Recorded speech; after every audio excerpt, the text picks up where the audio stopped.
Welcome, baseball fans, to Week 5 of the Major League Baseball Power Rankings. I'm your host, Dave, and I welcome you.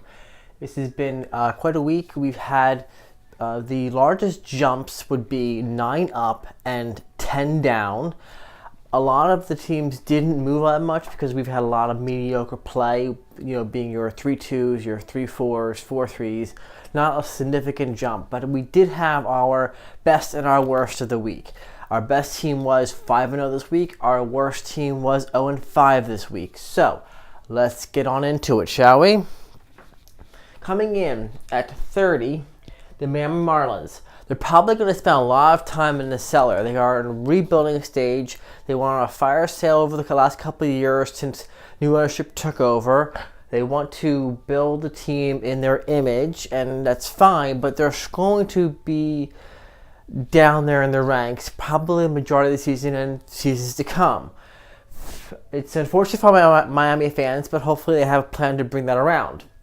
Having said that, this is the benchmark for bad in this year. Last year, when Baltimore went on a fire sale and sold off all their talent, they were the benchmark of bad. They weren't going to win a lot of games down the stretch, so you knew if your team was losing to Baltimore, you were having a really bad day. Miami is that benchmark this year.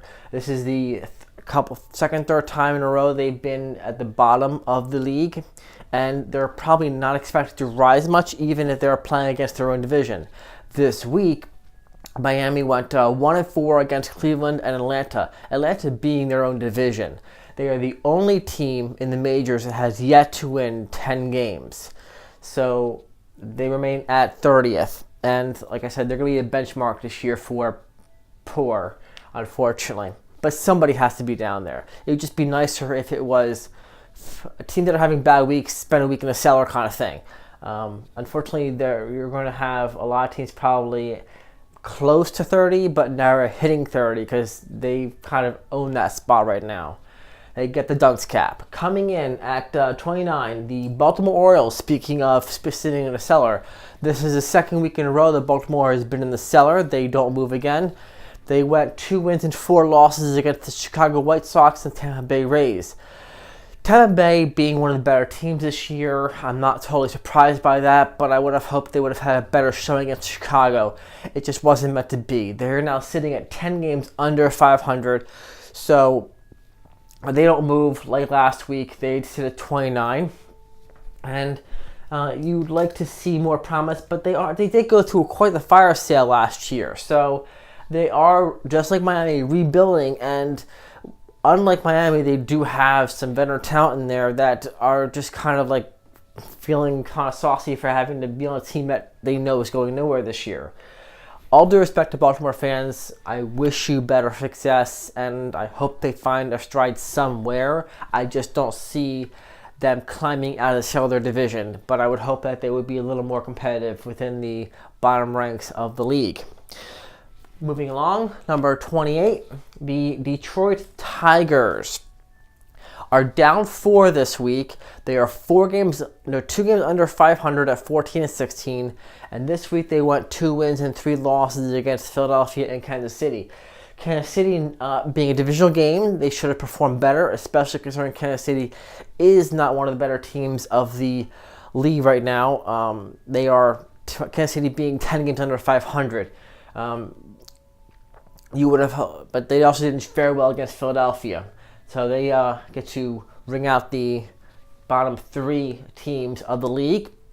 And now we get to go into some teams that are, we'll go ahead and finish off with 39 here with 27. So everything above here is going to be 40 points or above. Kansas City, being number 27, is up 1 from last week. They were down 28, but they managed to leapfrog over Detroit. Like I mentioned, they are 10 games under 500, and they won 3 games, lost 4 against your Tampa Bay Rays and your Detroit Tigers, rounding out the lowest scoring teams of the league at this point in time.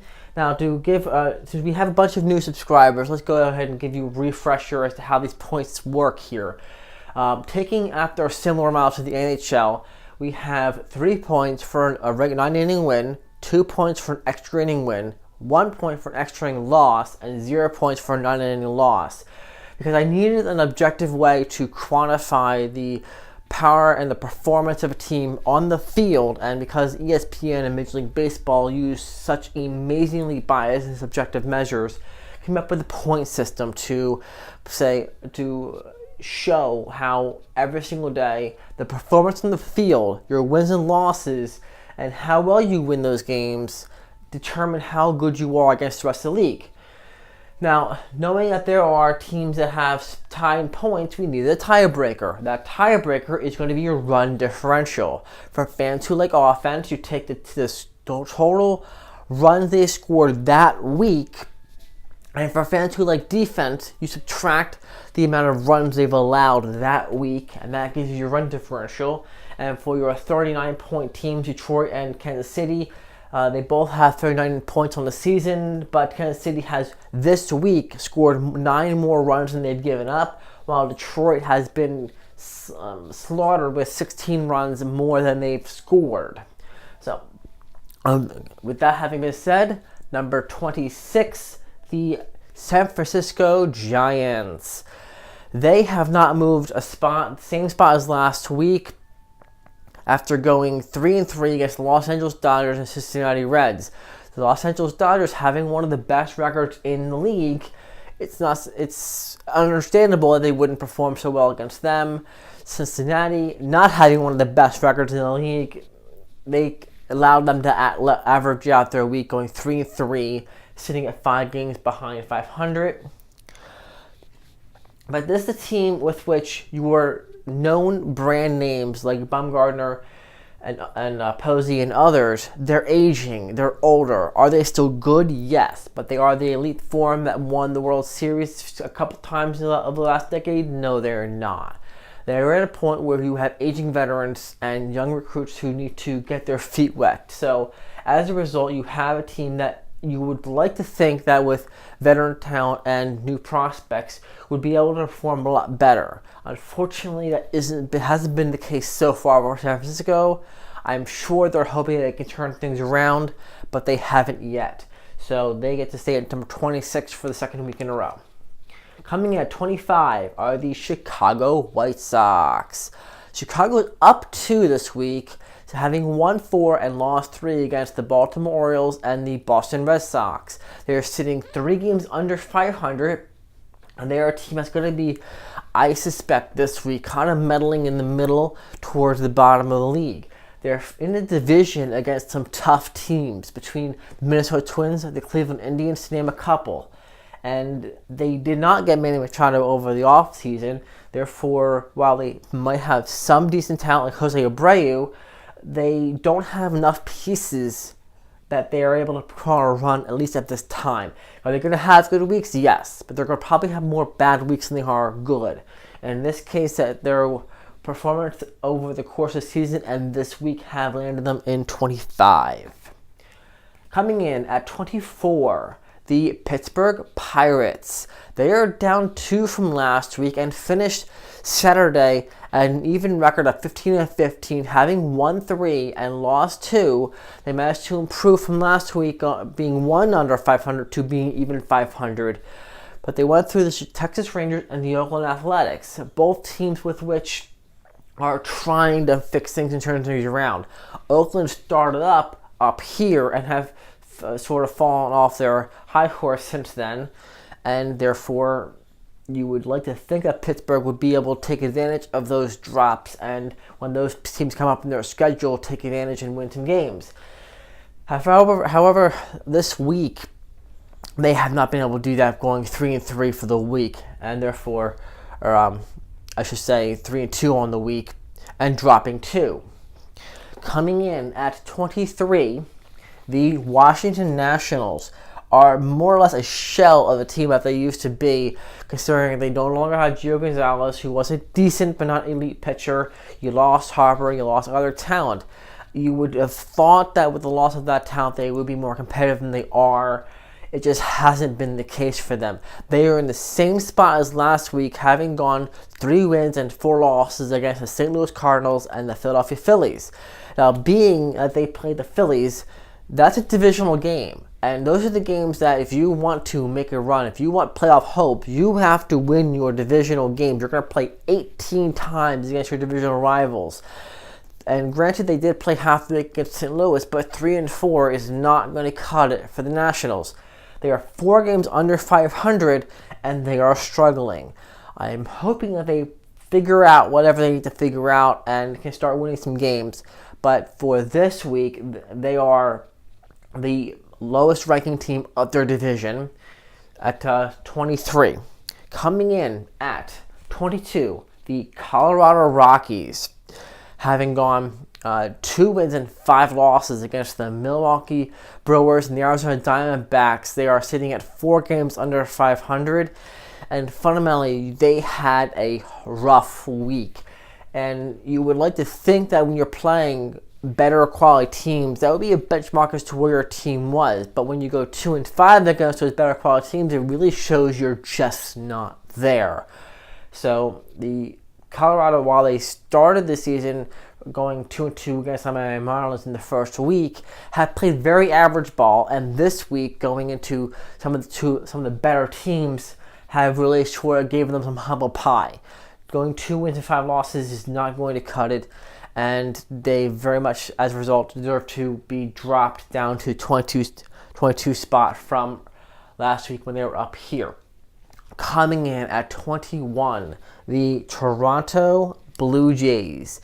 Now, I know I made a big thing about Vladimir Guerrero getting his first game under his belt with Toronto and helping them win against Minnesota. Unfortunately, they have not maintained that, not being able to ride that beyond that game. They are down 7 this week. They are at 15-18, 3 games below 500, and they went 2 wins and 4 losses against the Los Angeles Angels and Texas Rangers. They had a bad week, and therefore that's why they had one of the largest drops of any team on the league. Granted, the largest drop is 10, and we will get into that one when we get there. But to round out the bottom 10 here, our 10 worst teams of this week, Toronto comes in, falls 7 to round out the bottom 3. Coming in at number 20, the Los Angeles Angels of Anaheim. Los Angeles is up 1, so they managed to rise above the bottom 10 and come into the 20th spot here, having had a very, very good week. One of the best weeks on the board. They didn't have a perfect week, and we'll explain that team when we get to it, but going 4 wins and 1 loss against the Toronto Blue Jays and the Houston Astros has definitely earned them the right to come up number 20 here. Would you have liked to have seen a higher jump considering they beat a very good team in the Houston Astros? Sure. But you have to take the season on the points thing is the whole season combined. Run differential is just this week. So, having said that, they had a great week, and if they're able to keep doing that, they'll continue climbing. Time will tell, and as the weeks go on, we'll see how well they're able to maintain that, but they had a really good week. 4-1 is great. Coming in at number 19, their division rivals, the Oakland Athletics, with whom are down 6 because they had a dismal week. Unlike the Anaheim Angels, who went 4-1, Oakland went 1 win and 5 losses against the Boston Red Sox and the Pittsburgh Pirates. When you tank that badly, you drop. And they fell 6 spots. One of the larger drops of the week, the 3rd largest drop of all the teams here. They are 5 games under 500 at 15-20, and they just got smacked around. Although the run differential would not indicate that because they only gave up 3 more runs than they got during the course of this week, but they dropped 5 games and won 1. So yeah, they got a little bit beat up this week. Coming in at number 18, the New York Mets. The Mets, same spot as last week, despite the fact they went 3 wins and 4 losses. You would think that having a very average, slightly below average week might have suffered a little bit more, but they're actually, because of the rest of the league, how they performed during their respective weeks, the New York Mets stayed in the same spot they were last week. They were at 16-17 on the season as of the end of Saturday. Because I'm doing videos on Sundays, I have to cut off the week somewhere. So we go Sunday to Saturday. So as of Saturday, they are 16-20, having played the Cincinnati Reds and the Milwaukee Brewers. Now, Cincinnati is treading water. They're up and down, left, hit and miss. But the Milwaukee Brewers, they have been a very good team all year. So having a slightly below average record of 3-4 this week, not great, but they are in the same spot as they were last week. So we'll see what happens if they can get some players back from the injured list, and if they can shake things up and get some wins in there. They are not the lowest member of their division here, but as you can see here, we haven't covered some of these teams. We haven't covered Atlanta. We haven't covered Philadelphia. So they're kind of pedaling in the middle there of their division. Coming in number 17, the Cincinnati Reds, who are up 3 from last week after going 3 wins and 4 losses against the New York Mets and the San Francisco Giants. They are 5 games under 500, but considering that, despite the fact they had the same 3 wins and 4 losses as the New York Mets, they actually rise 3 because of how other teams have performed. So they get the beneficiary of despite the fact of not having had a above average week, they still, because their point totals and their run differential, they're able to rise up in the ranks a little bit. Rising 3, so they went from 20 to 17. Nothing impressive, but at the same time, they got the benefit of other teams' failures.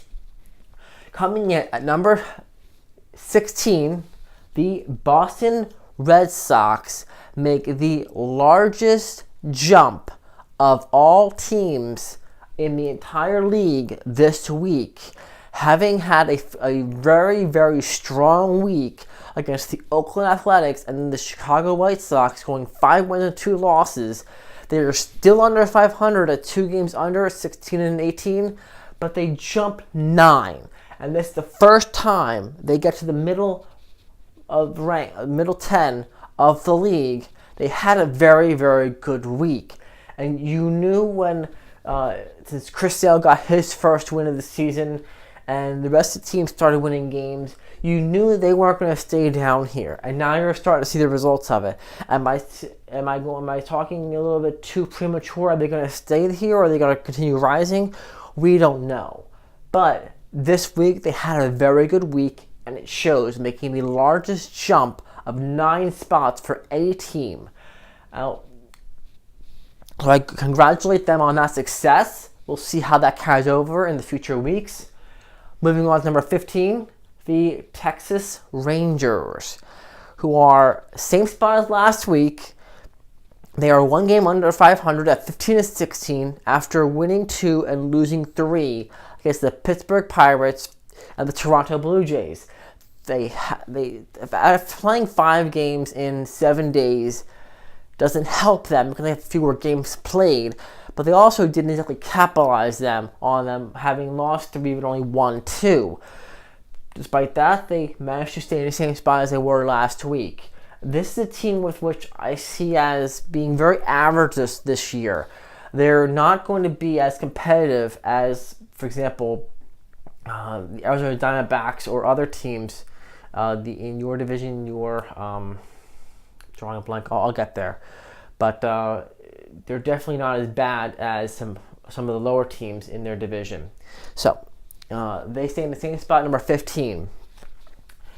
Number 14, the Seattle Mariners. Now, they took a massive drop last week. Actually, no, this week. This is the single largest drop of anybody and the largest move of any team. Seattle had an abysmal week. They get the golden sombrero for having gone 0-5, they're on a losing streak. They got their butts swept by the Chicago Cubs and the Cleveland Indians. They had a dismal week. They went from an above 500 record to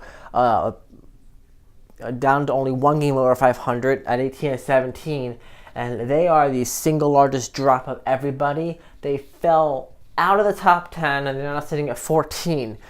Now, I knew when the season began, when they were sitting up at the top 10, top spots first couple of weeks, that it was probably going to be only a matter of time before they came back to earth, because Seattle itself doesn't have the depth, doesn't have the pitching, doesn't have the hitting that some of the other teams have. Other teams got off to a slow start. Granted, and they were able to capitalize on that. This week, show their true colors. They are not an elite team, and it showed by the fact that they got their butts swept 0-5 for the week. Now, are they going to stay down here? I don't know. Can they rebound? Sure. But at the same time, we're talking about May here, and we finished 1 month of the season. The rest of the league, the rest of the season is going to say more about a team than the first month is. However, the first month does set a baseline for where teams are. You really don't start a season at like 9-23 and expect to finish number one. You just don't. At the same time, you also don't start at like 25 and 3 and then finish the bottom of the league. It does establish a baseline for teams and does show you, what teams are trying to find their way, what teams are strong out the gate, and which teams just are wanting. So, Seattle now finishes off after having an abysmal week, drop 10 and are at 14. Coming in at 13, the Atlanta Braves. They are up 6 from last week, having had a very strong week, winning 5 and losing 2 against the San Diego Padres and the Miami Marlins. Now, the Miami Marlins, being a divisional game and being the worst team in the league at this time, is kind of expected to be give-me games. You're expected to win those games. But they also went up against the San Diego Padres, with whom you've seen over the past month, got off strong starts. So, having said that, the Atlanta Braves get to rise 6 spots this week with a 1 over 500, 17-16 record. Good job, Atlanta. In a division with the New York Mets, the Washington Nationals, the Phillies, you need strong weeks. You need to be competitive, and yes, you have a deep farm system, but as I mentioned in previous weeks, a farm system is only as good if you're able to promote them to the majors. So, good job on your rise this week. We'll see how well you come along in subsequent weeks. Coming in at number 12, the Chicago Cubs earn the golden ticket this week for having the best week of any team in the league, having won 5 and lost none. They are on a 5-game winning streak. They are 6 games over 500 at 18-12, and they did it going through the Seattle Mariners and the St. Louis Cardinals. St. Louis, previous weeks having not been that strong, you haven't even seen them yet. So the St. Louis Cardinals are not exactly a walk in the park at this point in time, and the Seattle Mariners were up here and now they're down here. They're still not horrible, but at the same time, they won 5 games. I mean, they had the best week of anybody, so they're up 4 from last week. They really put together one heck of a strong week, and we'll see how well they follow up with that next week. Coming in at number 11 to round out the middle row of the mediocre teams, the Cleveland Indians. They are down 2 from last week, despite having won 3 and lost 2. They sit at 5 over 500 after playing the Miami Marlins and the Seattle Mariners. They had a slightly above average week, but compared to other teams, they fall to 2 spots out of the top 10. They were up at number 9 last week, but they fall to number 11 this week for having a kind of a subpar, slightly above average week. So, that rounds out the bottom 20. I know a lot of people probably skip right past the first 2 rows and say, I want the top 10. Well, you want it, you got it. Let's do the top 10. Coming in at 10, the San Diego Padres, having fallen 4 spots over last week. They started out the season very strong. This week, however, they had a very bad week, winning 2, losing 5 against the Atlanta Braves and the Los Angeles Dodgers. They dropped 4. They still sit at 2 over 500, but they had a bad week. But despite having a bad week, because they had such strong performance so far in April, the bad week is not enough to drop them out of the top 10. However, take heed, the Indians were in the top 10 last week, and despite having an average week, they still dropped out of top 10. So performance does matter. If they want to stay in the top 10, they got to turn that around and start winning some games. At the same time, being in the top 10 means you are among the 10 best teams in the league. And they definitely were off to a strong start. So they're down 4 this week. We'll see how they rebound next week. Coming in at number 9, the Milwaukee Brewers. Up 2. They climb into the top 10.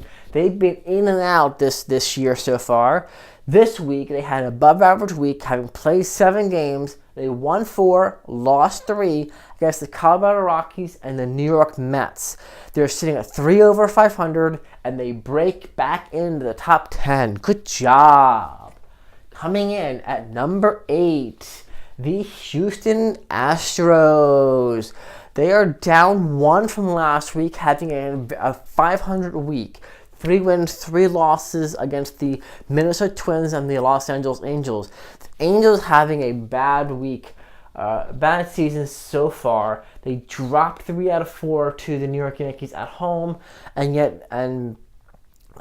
this week they rebounded, going 4 wins and 1 loss against Toronto and Houston. But with Houston, they went through Minnesota and LA Angels to end up in their 8th spot this week. They are down 1, still at 5 games over 500. But this is a team with which everyone expects to win their division. Everyone expects to be a powerhouse. They've got Verlander, they've got Bregman, they've got all this talent on their team. They are expected to perform well. So it's kind of surprising when they don't. This week they were just very much average, being 3-3. Number 7, the Philadelphia Phillies. They're down 2 from last week, having won 3 and lost 2 against the Detroit Tigers and the Washington Nationals. The Phillies sit at 4 games over 500, and while a lot of Phillies fans would love to see them up here, I've heard a lot of complaints about how they haven't been performing well this week. Yet, despite that, I've only seen 2 losses out of the 5 they've played. Not bad, not shabby. It's both slightly above average, not stellar, but at the same time, it's enough to keep you in the top 10 despite dropping 2 ranks. Coming in at number 6, the New York Yankees. They're down 3. They had a bad week, and while their record doesn't necessarily state that, having won 2 and lost 3 against the Minnesota Twins and the Arizona Diamondbacks, they went into Arizona and they got spanked both games. Come home against Minnesota and they win a few games. And yes, this does include the fact that they finished off a sweep of the San Francisco Giants last Sunday, while they went 1-1 against Minnesota this week. I get that, but they are 4 games over 500, and they dropped 3 from last week. Last week, they catapulted by having a very strong week. This week, because they had a slightly above average week, they drop a few, because you have to maintain your pace if you want to continue performing well. Coming in, and that's going to suck. At number 5, the St. Louis Cardinals. Now, this is hopefully not going to be too much of a problem. Yeah, we'll be okay. They fell in the same order I had them stacked in, so we'll be fine for the last 4. I know the last 4, the top 5 are the all-important top 5, so these have to be in correct order. So, having said that, the St. Louis Cardinals round out the top 5.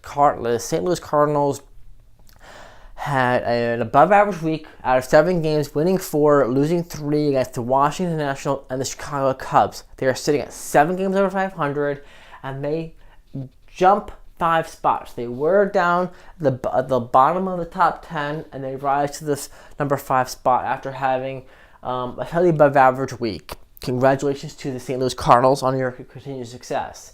Now, coming in at number 4, the Minnesota Twins. That looks good. That looks right. Minnesota Twins being up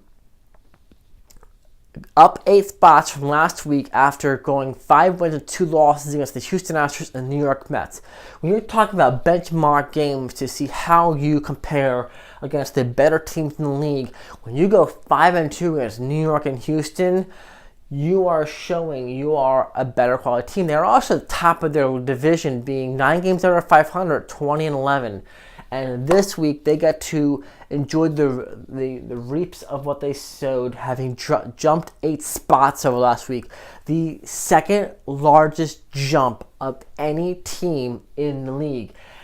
Being Boston jumping 9, they jumped 8. However, because Boston was down here, they jump up to the middle row. Because the Twins were in the middle row, they jump up to the top 10. So that's what happens when you have strong seasons. And you do very well. Having gone 5-2, they had a great week. So, the 5-4 coming in at number 3, the Arizona Diamondbacks. After having spanked New York in Arizona, they then proceed to spank the Colorado Rockies, going 4 wins and 1 loss this week. They are up 5 from last week. Congratulations, Arizona, for a team that lost Goldschmidt but still has Greinke, but has some burn names at the same time, some unknown names. They're putting together a heck of a week here. They're sitting at 7 games over 500, 20-13. They had a great week, and therefore they've earned the ability to jump 5 spots and sit at the number 3 spot this week. Coming in at number 2. The Tampa Bay Rays. The Tampa Bay Rays continue to do extremely well. Although this week they only went 4 wins and 3 losses during a 7-game stretch against Kansas City Royals and the Baltimore Orioles. You would have expected that when you're going against teams that are in the bottom of the league, you would have performed better. However, despite that, it does not drop them out of the 2 spot that they were in last week. They moved 0 spaces up or down this week. But they're definitely a team to keep an eye on, and they're definitely a team that ESPN and Major League Baseball are keeping their eye on. Now, I think that ESPN and Major League Baseball, their analysts are perhaps providing a biased, positive slant to them? Sure, because you have an underdog story of a team that is using the opener thing, and no one else is able to do that very well, but Tampa Bay is getting away with it. Despite that, I'm ranking everything objectively based upon performance on the field. And to date, Tampa Bay has been one of the best teams in the league, and they lead their division. This week, having kind of an average week, being 4-3, keep their spot number 2. So, looking at this board here, there's one team missing. Who do you think it is? I bet you know. The Los Angeles Dodgers.